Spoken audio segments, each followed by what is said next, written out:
When we learned the news of the passing of John Stone in July, much was said, much was written by many eminent Australians about his enormous, and it truly was an enormous contribution to public life. I am not going to repeat today what I said in my newsletter shortly following John's death, because we have four equally eminent and well-qualified speakers who are each going to, in their own way, pay tribute to John and his memory. In inviting each of these speakers to contribute today, I was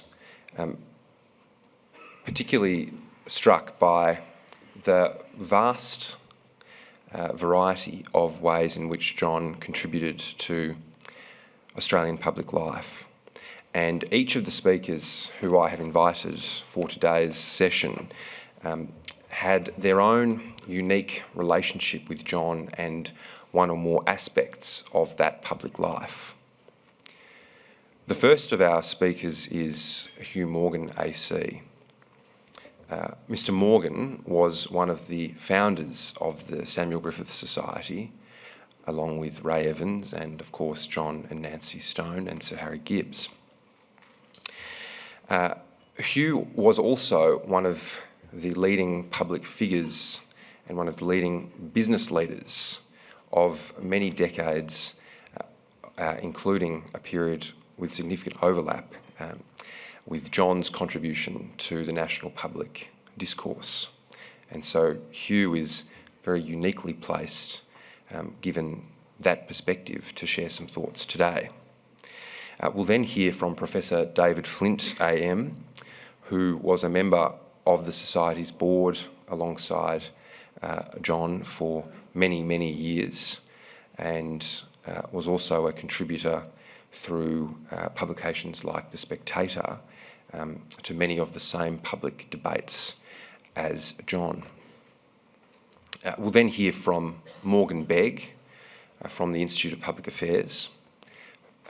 John, in addition to his significant work for the Samuel Griffith Society and the H.R. Nichols Society, was for a significant period of his time in public life a member of the Institute of Public Affairs and a research fellow there.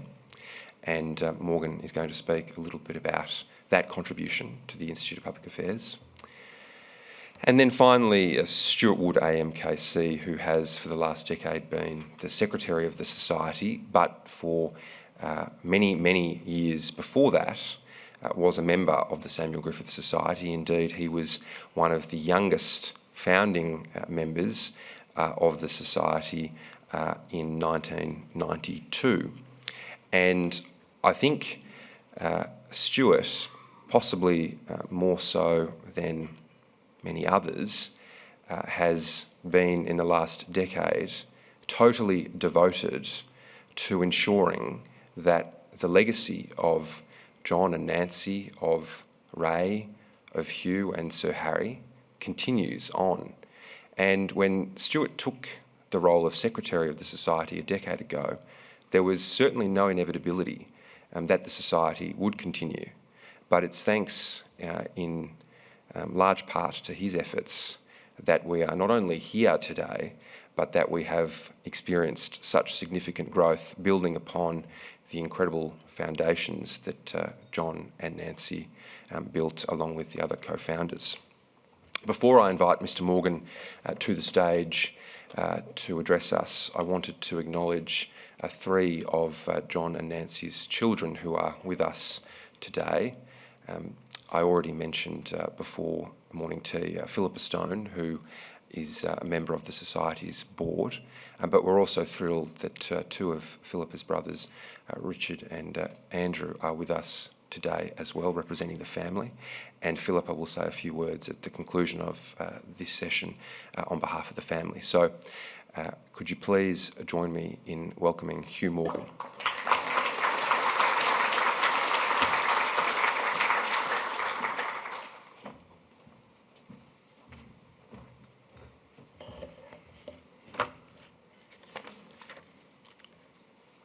Well, good morning.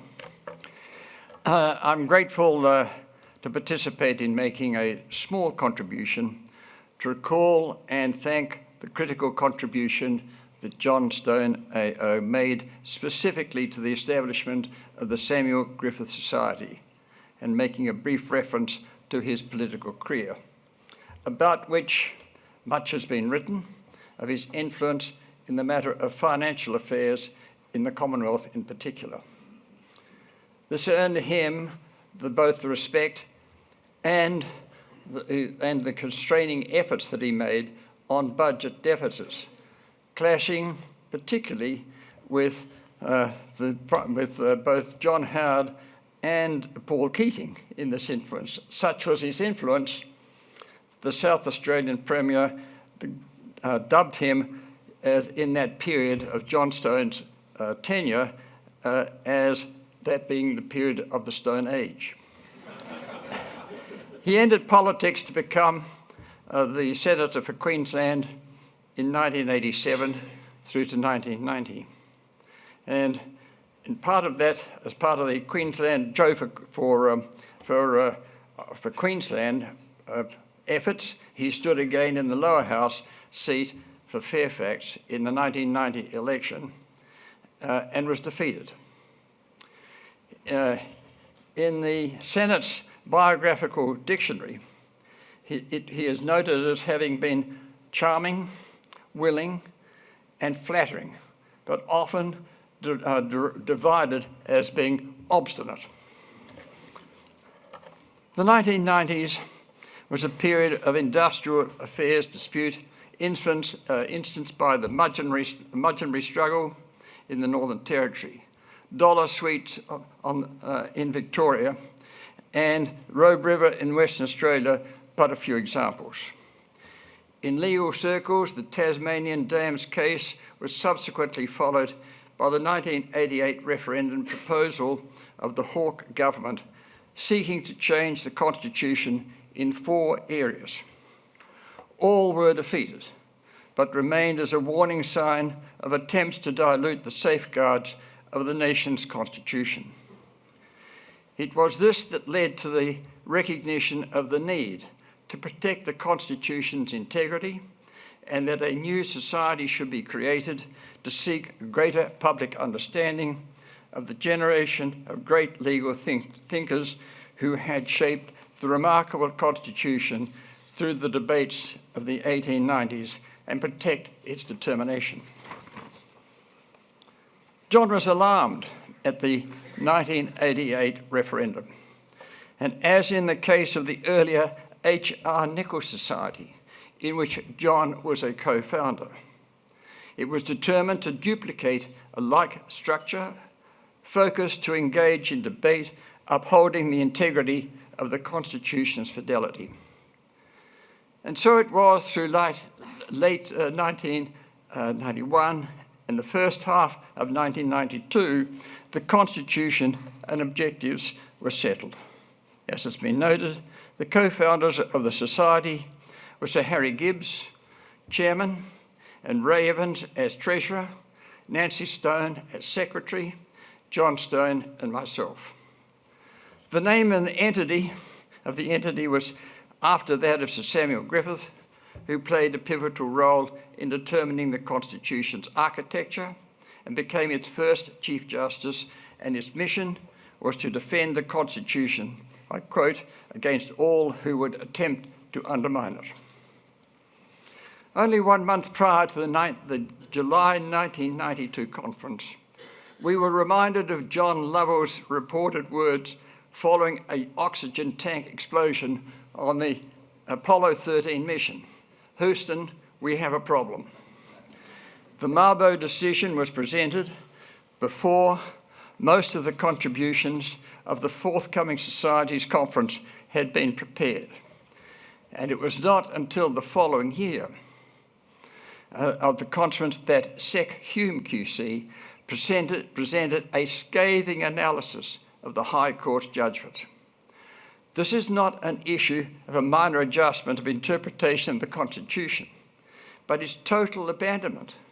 it was decided solely without any evidence other than, and I quote from the majority judgment of Mr. Justice Brennan, the expectation of the international community and contrary to the values of the Australian people. There you have it. John Stone's warning of constitutional change without recourse to the opportunities provided to do so within the Constitution were remarkably justified in full measure. As Hugh noted in his 1993 address, dissecting the court's decision meant an abandonment of 150 years of the law of property. One might well ask, what had they been drinking? There was not a skerrick of evidence before the court of either elements upon which it relied, and even if it were a personal view of the court, it would have been a proper matter to refer to the Parliament for consideration. Unlike the presenter of advertisements on television so often includes, but there's more. We have a High Court making determinations such that it's difficult to find oneself within the law.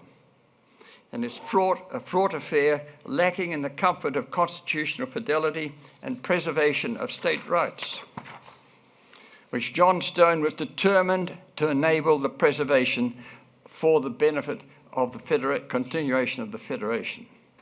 John has been accurately reported to have been champion of true federal principles and deep concern of centralisation of power in Canberra, as it accrued excess authority at the expense of the states. John's integrity, determination, blessed with a sharp mind, was one whom I would nominate, having ensured the Society has had the chance to re-enter the constitutional debate with renewed or perhaps refreshed vigour. There were periods since its formation without his attention and that of Nancy. I doubt we would have the circumstances enabling the excellent conference of the past few years. Nancy Stone is no less to be separately acknowledged and admired for her tireless engagement with John to produce the annual conference publications of all the papers presented each year from commencement. I take this opportunity, therefore, to thank John and Nancy for the higher standards to which they held themselves at all times. Thank you.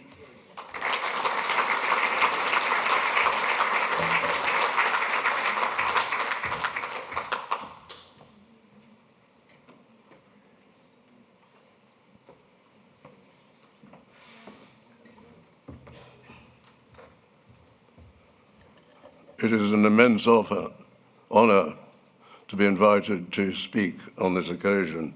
John Stone in the tapestry of our community stood as a steadfast pillar, weaving together an unwavering commitment to constitutionalism, the rule of law, and good government, all with a lifetime of service, grounded in the timeless virtues of common sense and duty. That said, I cannot think of John Stone without thinking of his dear wife, Nancy. They were a beautiful couple and they had a wonderful marriage. I came into close contact with them and also with Sir Harry Gibbs, the year following the formation of this society, and that is when what I call the Keating-Turnbull Republic came onto the agenda in '93. It began with the Evatt Memorial Lecture when Paul Keating announced the Republic and the appointment that year of the Republic Advisory Committee with Malcolm Turnbull. The Republic, as it's called, in many ways was a vengeance for the 1955 dismissal of Gough Whitlam. And it was also to ensure that no future Prime Minister could be dismissed when constitutionally he should resign. John and Nancy Stone and Sir Harry Gibbs became part of a circle of high-quality, discreet, marvellous advisors to Australians for constitutional monarchy. whose alternative name, by the way, the name they also considered, was leadership above politics, because that is what the Crown offers in our constitutional system. When the flag bearer of the Republican movement in the media, The Australian, had a front page issue in which they announced that 3 leading knights of the realm were for a republic, that is, Sir Zelman Cohen, Sir Anthony Mason and Sir Ninian Stephen all came out as firm Republicans. The problem for Australians for Constitutional Monarchy was to have a reply from 3 knights, and we found 2, Sir Harry Gibbs, of course, and Sir David Smith. But at that point, we ran out of knights. We did vaguely think of Sir Joe Bjelke-Petersen, but the suggestion was, and I think the Stones had this advice, he didn't have exactly the same gravitas in constitutional matters. So I became the 3rd honorary knight, I suppose. And that was published. The Australian published that. They published the initial story, of course, on the front page with an enormous headline. The reply was on page 8 with a very small headline. When I wrote a book for the campaign, The Cane-Toed Republic, Sir Harry Gibbs did me the great honour at Parliament House in Sydney to launch that, and the Stones were there in support. John and Nancy Stone had a great sense of humour.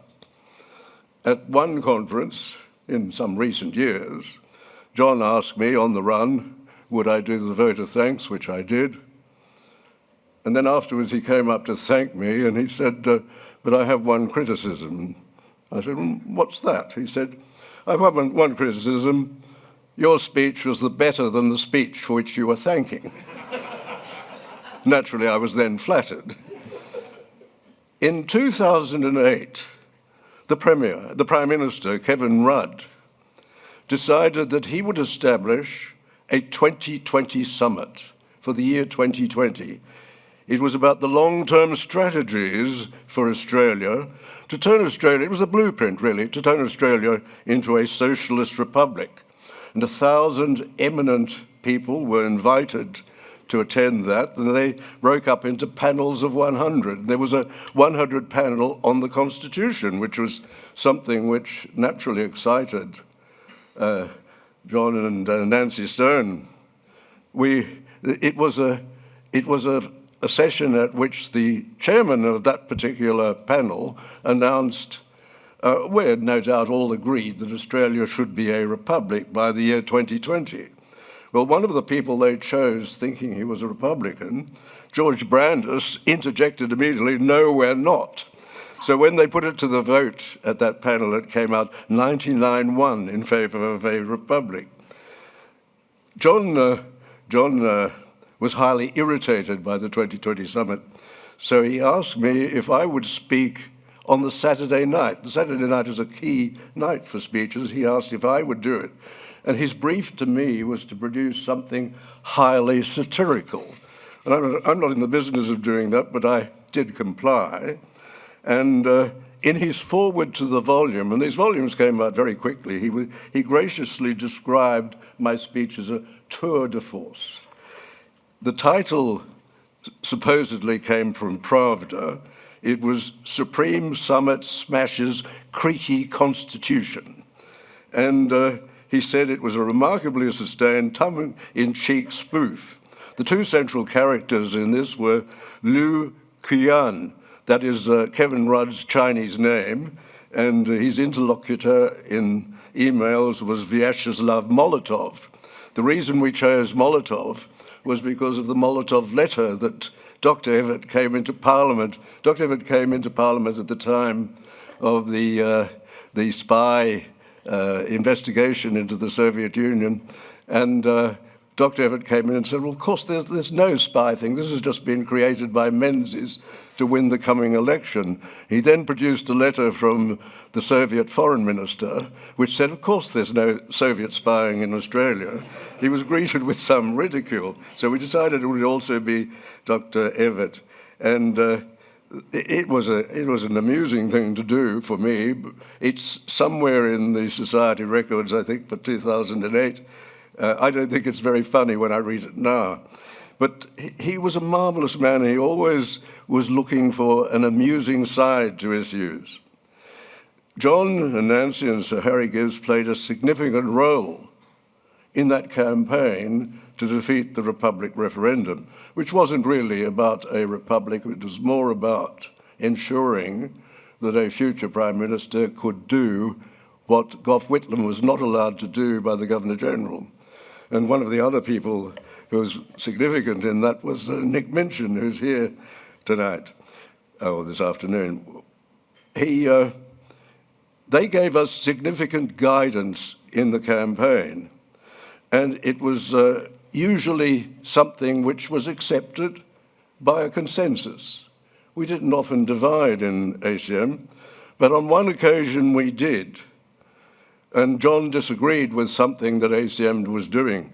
We decided we'd bring the flag, the Australian flag, into the campaign. John, being the good lawyer that he obviously is, brought out the charter of ACM. That was written by Michael Kirby. It was written by Michael Kirby, he said, during a very boring moment in the Court of Appeal, when very tedious submissions were being put. So he just wrote a charter for ACM during that, he said. And he was very important, Michael Kirby, because you need, in a referendum, you need to cross the party lines. And we knew there were a large number of Labour voters who would vote no, and they would be encouraged if they saw that Michael Kirby was closely involved in the organisation. So there was a big meeting about this, or about generally where we were going, at the Union Club in Sydney. And John presented the view that we should steer clear of the flag. My view was that we had to take in the flag because the Republicans had raised the flag. At the Constitutional Convention, Mrs. Holmes à Court, who wasn't short of money, decided to have a simultaneous exhibition of new flags.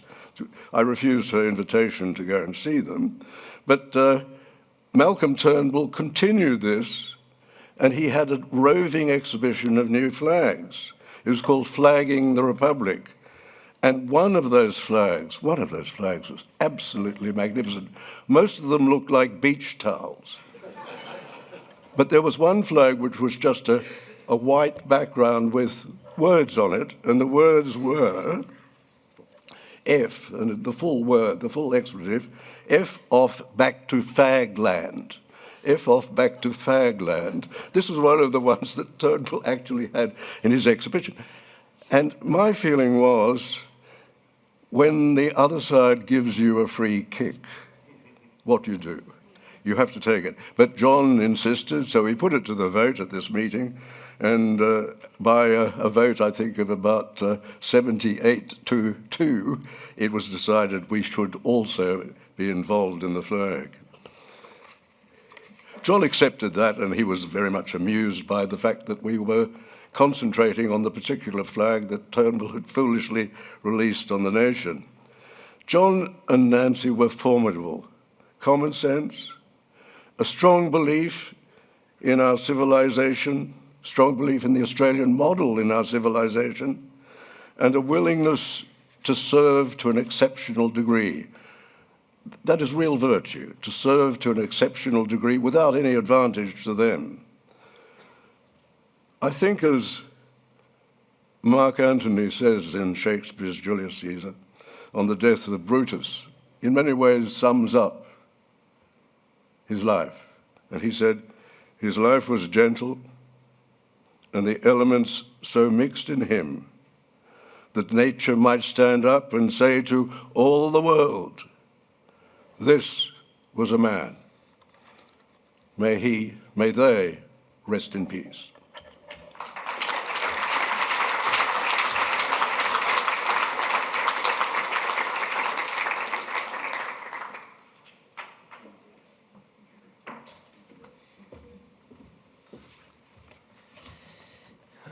Thank you, and can I also say thank you to Xavier and the Society for inviting me to say a few words about John Stone, a man that I have admired for many years and who is a part of the DNA of the organisation I represent, the Institute of Public Affairs.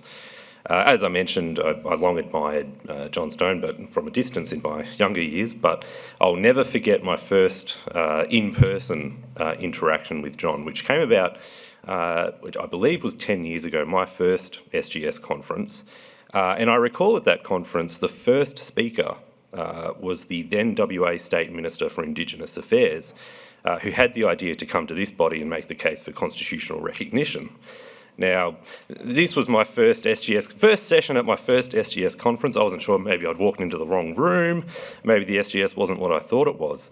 But almost as soon as the minister had concluded his talk, John was already on his feet, and you wouldn't think to look at him and think of Jeff Thompson or Michael Holding, but coming in off about the longest run-up you could imagine, he bowled this minister middle stump. It was a savaging, and I knew I was at the right place. I was at the house that John Stone built.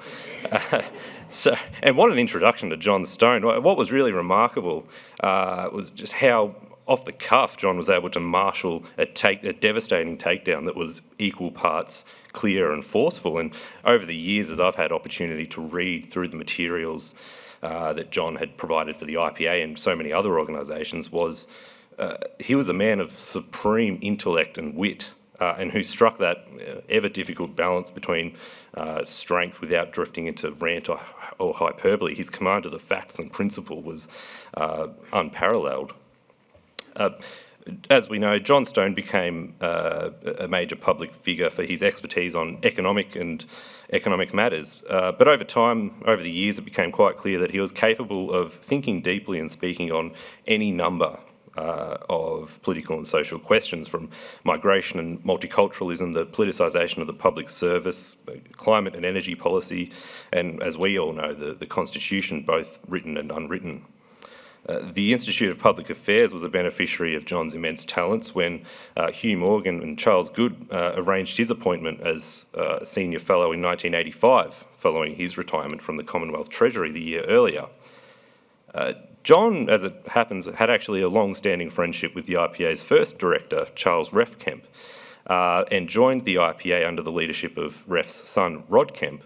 And as Rod recounts, it was a real coup for the IPA that we secured the services of John Stone. He was critical to the rebuild of the IPA's fortunes and influence in that period. In particular, John took the reputation of the IPA to new heights, and as a consequence was very effective in attracting even more talent to the organisation.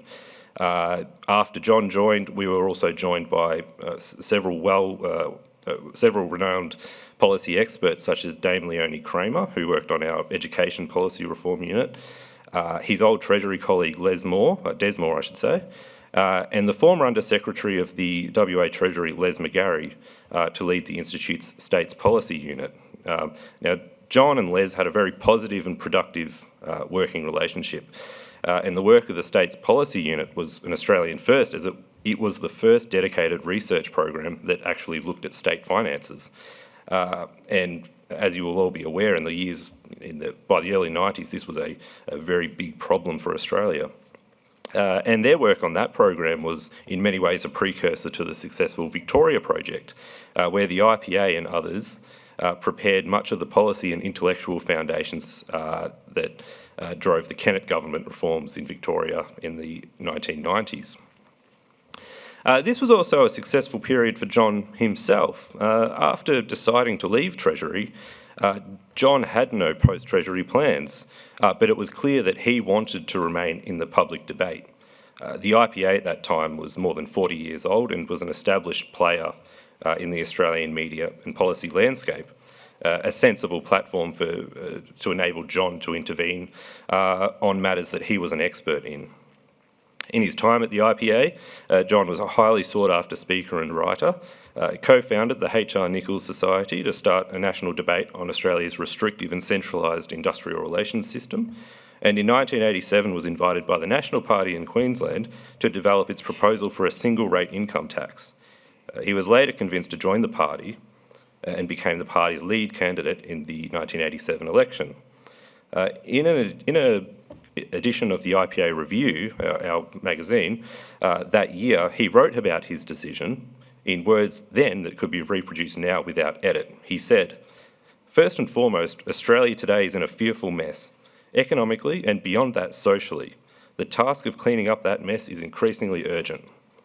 Secondly, none of the major federal political parties today appears ready to face up to the magnitude of the task. To date, at least, none of them has demonstrated either the policy grasp or the intestinal fortitude which will be necessary to do so." Well, John Stone had the policy grasp to make the case for cleaning up the mess, and he also had the intestinal fortitude to take the fight to Parliament, where he was a relentless critic of the government on the very issues he spoke about outside Parliament. Now, while he may have at times frustrated his colleagues in the coalition for his outspoken nature, it could never be said that he didn't speak his mind and at all times made the case for a more free and more prosperous Australia. On a final note, I have, in preparing for this speech, I came across a very interesting document from the IPA archives. I suspect it's the only copy that would be in existence. It's a document that was circulated at John Stone's retirement party from the Treasury in 1984. Now, aside from anything else, it's clear that we don't have retirement parties like this anymore. But the author in question had written a song, or more likely a hymn, for John. Now, I won't sing it like we're in a church, but I was struck by the final two verses, and with your indulgence, I'd like to recite them. And it reads, "When from earthly cares I fly to the treasury in the sky, shall I have eternal rest, or will Stone with heavenly zest enjoin me to fight the fight, to help God to get it right? John Stone's pages bereft of me, they still shall hold the key." And the thing that comes to my mind reading that is that all of the challenges we're facing now of bloated government, inflexible labour markets, unsustainable government debt and deficits are the same things John was talking about all those years ago. And while John is no longer with us in person, his knowledge and his lessons are still very much with us, and they're still very much relevant. And it's up to us, as right-thinking Australians, to remember and reinforce these lessons and to fight the fight to get it right once again. Thank you.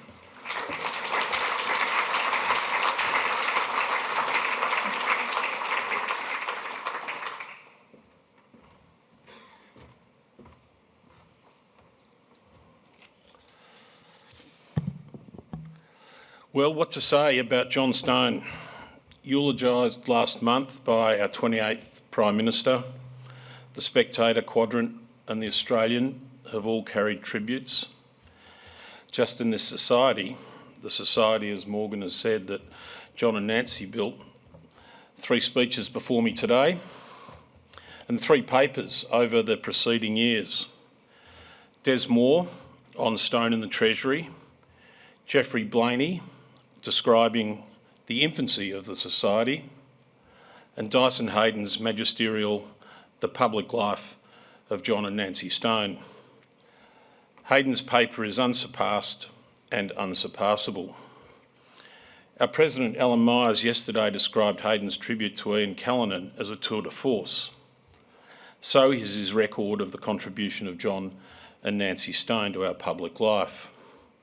Hayden's unique combination of scholarship, industry, ability and interest have produced a sublime testament. So the most important thing I can say today, by way of tribute to John Stone, is to ask you to go to our website and read Dyson Hayden's reflections upon John and Nancy Stone. You will leave inspired by both the subjects and by the author. Stone was a seemingly indestructible intellectual warrior.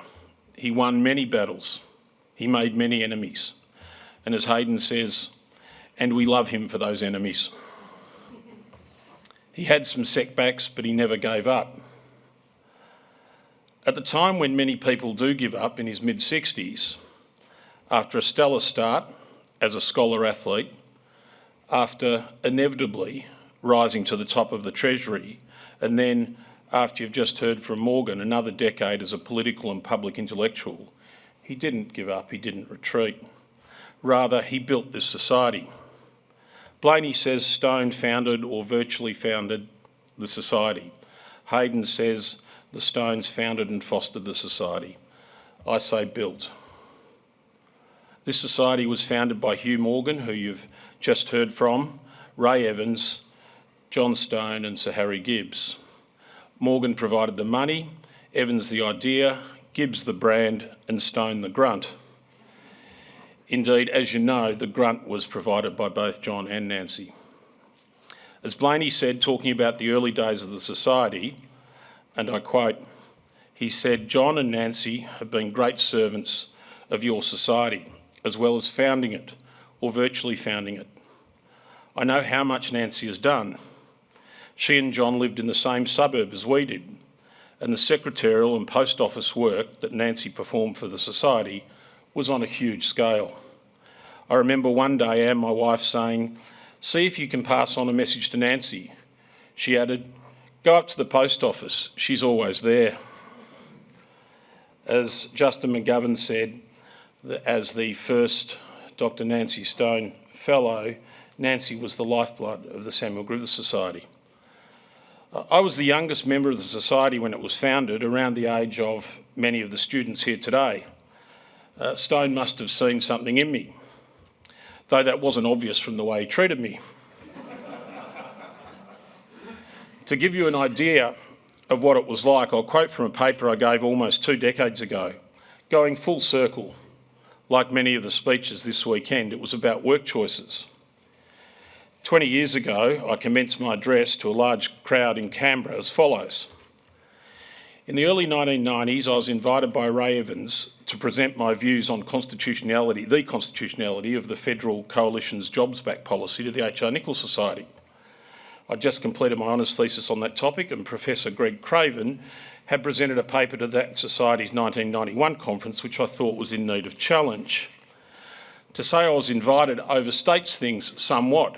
I'd written to Mr. Evans asking him to invite me to speak on the topic. He rang me very promptly and, with much enthusiasm, asked me to speak.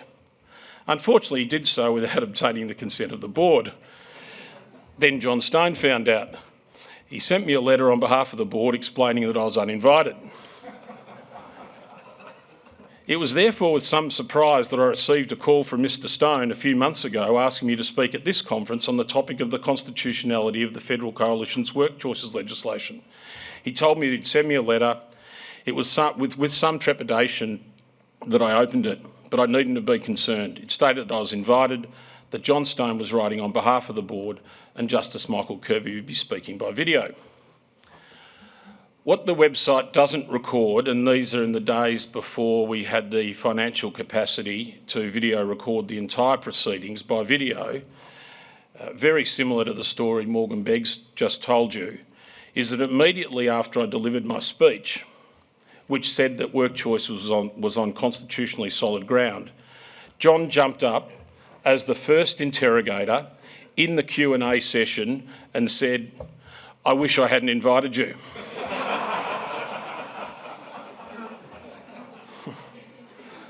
I said, "That's not a question, John." No, I never told him that. I wasn't as quick-witted as John, but I wish I had.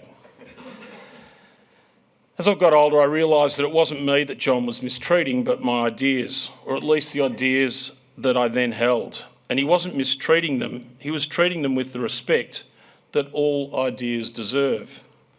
As Milton said, "Let truth and falsehood grapple, for whoever knew truth put to the worse in a free and open encounter." And as Richard Court said in his Friday dinner speech, John Stone, he encouraged so much open debate for us. John loved the Q&A sessions. When John and Nancy built the society, the rule was that the delivery of a paper was followed by a lengthy Q&A, sometimes longer than the speech itself. With the passage of 35 conferences, orations and tributes and panels have crept in, people have come to be honoured as well as ideas. And as much as John Stone adored Sir Harry Gibbs and would have cheered Justice Stewart's paper yesterday, and as much as he admired and Ian Callanan, and would have applauded the contributions of Hasluck and Hayden yesterday afternoon. And as much as he would, I hope, have been secretly pleased with these tributes to him today, what he really loved was debate. A good talk, some goring and tossing, a contradictor. Well, there's no contradictor in this session. No advocate for the devil, no debate about John's contribution. That is because the truth cannot be gainsaid, that John Stone was a great Australian patriot of the old school. That we are gathered here in the house that John and Nancy built, that none of us would be here without them, that we are all in his debt. I never told him that, but I wish I had. Thank you.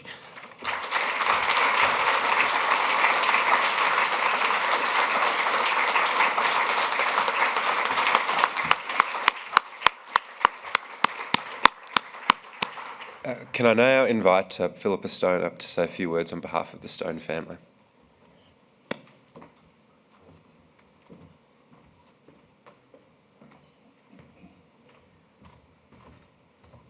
Thanks, Xavier, and thank you very much, Hugh, David, Morgan and Stuart. On behalf of myself and my brothers Andrew and Richard, who are here, as you mentioned, Xavier, for those very kind words about our parents, and for your very interesting historical perspectives, some of which touched on things I didn't know about. So, seeing you all here today and yesterday, I've been enormously impressed at the continued strength and vibrant relevance of the Samuel Griffith Society. And I know how proud my parents would be to see you all here today, and how much they would have appreciated your kind words, although Mum would probably have been a bit embarrassed.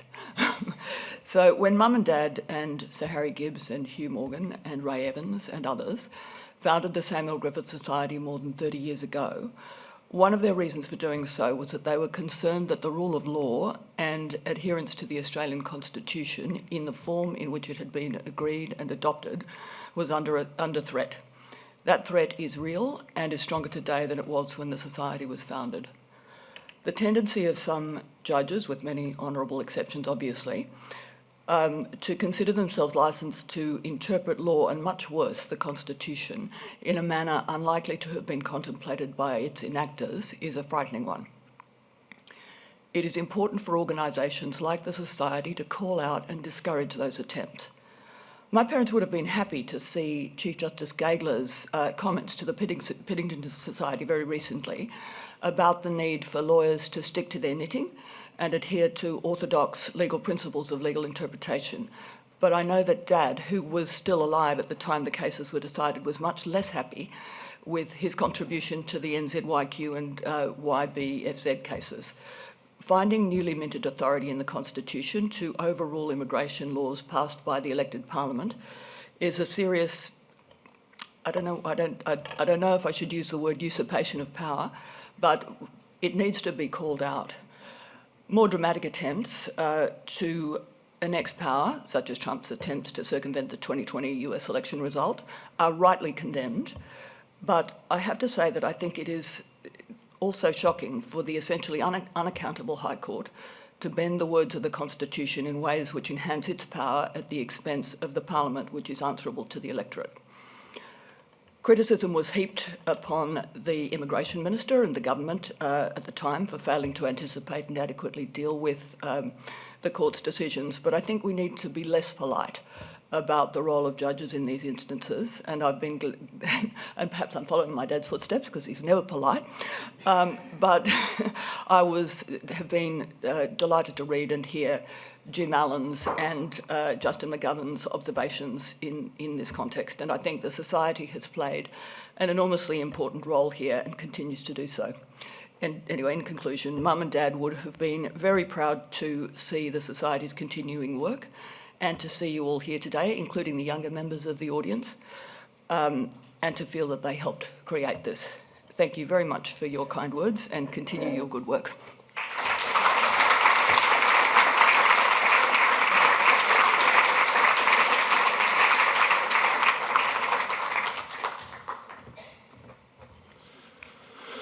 Ladies and gentlemen, I hope you'll bear with me for a few minutes. Not too much of an anticlimax.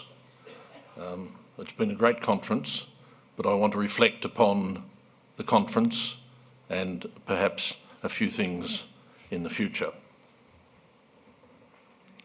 The conference has obviously been very successful.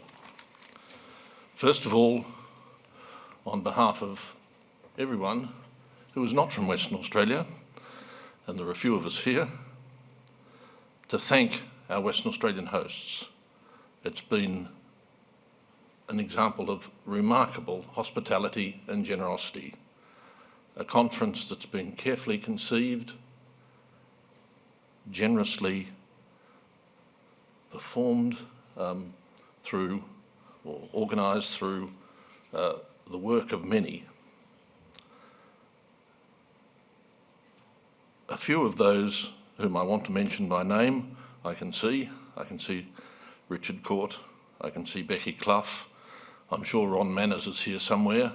There are many others whom I don't mention by name, but immediately those three, I think, ought to be thanked by us. I also want to thank, of course, our Executive Director.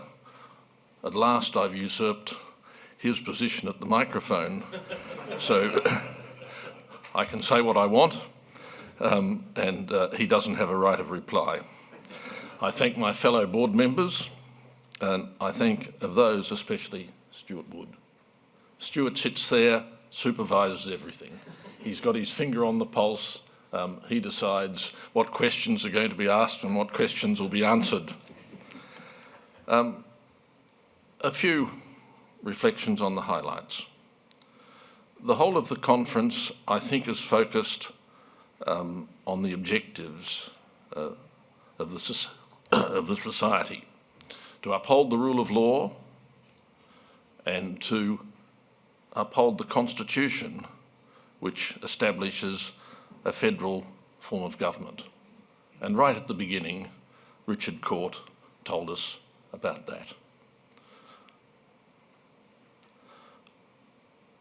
The rule of law and that Constitution are the secure foundation of a free, tolerant, prosperous and egalitarian society desired by Australians. And just a few minutes ago, some of those words were used. I think they were used by you, Philippa, but certainly by someone else as well, to describe the values that John and Nancy Stone adhered to and believed in. The Federation has many advantages, and again, they were implicitly referred to, explicitly perhaps by Richard, but it was apparent that those advantages of diversity within our society, which is permitted, encouraged indeed, by a federal constitution.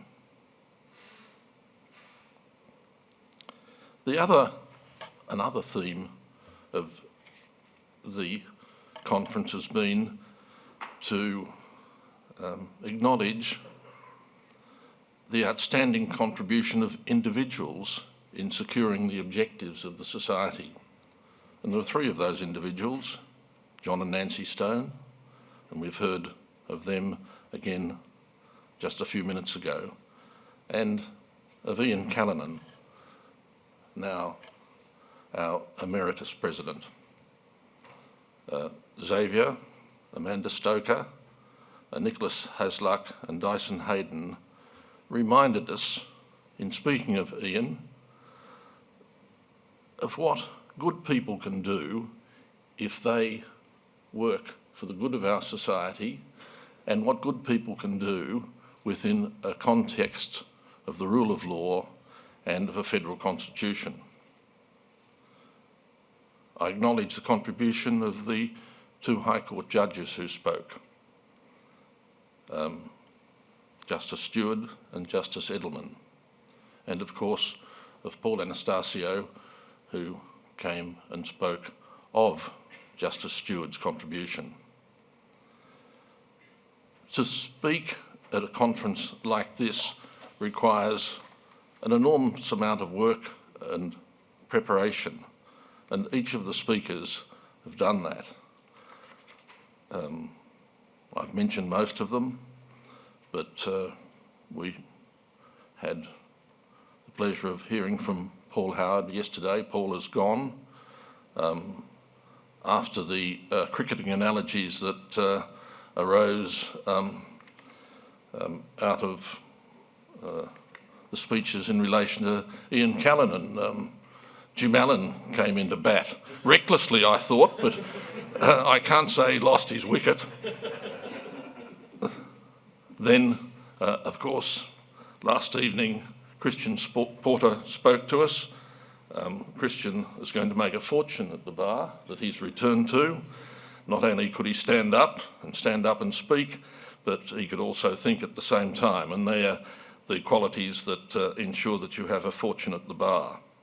And this morning, John Snowden and Justin McGovern treated us to two splendid speeches.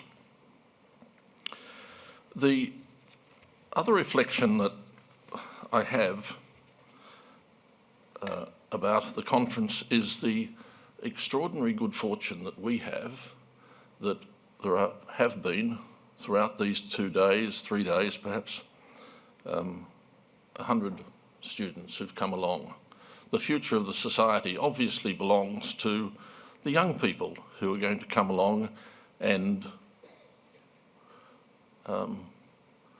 themselves take up the cause of the rule of law and the federal constitution. The future belongs to them, not to us of those who are above the age of 75, and maybe we're almost a majority here. Let me say just a little about the future, the forthcoming year. We certainly want to recruit more members, especially among the young. I'm sure we'll do that. We wish to strengthen our financial position. The Federation Club is a good step in that.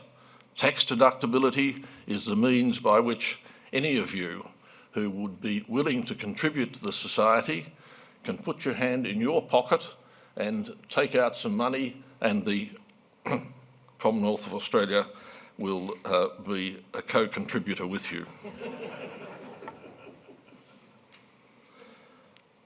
The society, I think, should continue to and will continue to support those in the judiciary who are sympathetic to the aims of the Samuel Griffith Society. The life of someone like Simon Stuart, who is so often a dissenter now, but who is a staunch supporter of the values of this society, should be supported by us. Obviously, we can express our views at a gathering like this, but it would be good if the society had a bit of outreach and was able to, by research and the placing of articles and opinions in the press in one form or another, drawing attention to the fact that those who are upholding the rule of law and constitution in the High Court and in other places are named and their work is recognised. We've got to be careful, I think, that we're not seen as a mere arm of a particular political group. I'm not sure that we have enough members who adhere perhaps to the Labor Party as opposed to the Liberals. I can't imagine at the moment we're going to get many Greens, but perhaps some Teals, I don't know. But I think we should be alert to that. We've got to make sure that we're appealing to the whole of our society. Now, the next annual general meeting, as we know, is going to be in Sydney.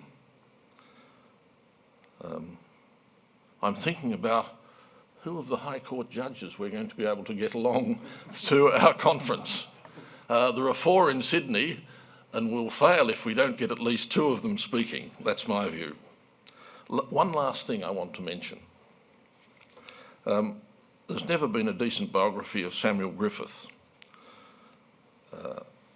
There's whispering around that Dyson Hayden is going to write such a biography.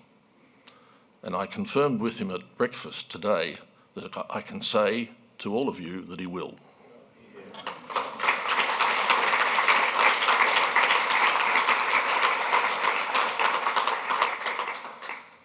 Thank you very much for your attendance. The Society's in great shape because of all of you, and I declare the proceedings concluded.